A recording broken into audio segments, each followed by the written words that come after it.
So right here is the problem area where I sanded through the veneer wood, and there was a sticky spot there, and I kind of held the sander there a bit too long and pretty much ruined it.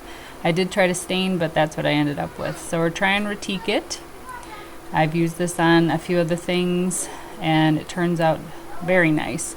It's a paintable wood surface that you can stain. So here I am painting on the light wood, and you kind of want to make your lines straight as you can so that it looks like kind of wood grain.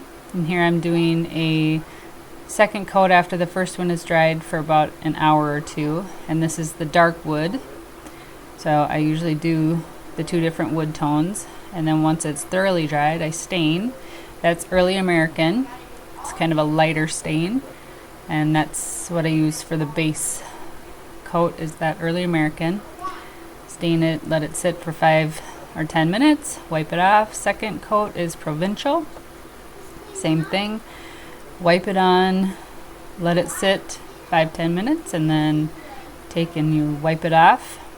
And I don't let it dry in between the staining, it doesn't seem to need to. That's Ebony, that's the darkest, and that's my final coat of stain. And so here I am wiping it off. That's how it's going to look to dry, and there it is finished. You can still see right there is where the flaw was. The wood is still a little bit kind of uneven, but when you just look at it, it looks pretty darn nice. Saved the table. So that's Retique It. You can click the link below if you want to try it out for yourself. Thanks for watching.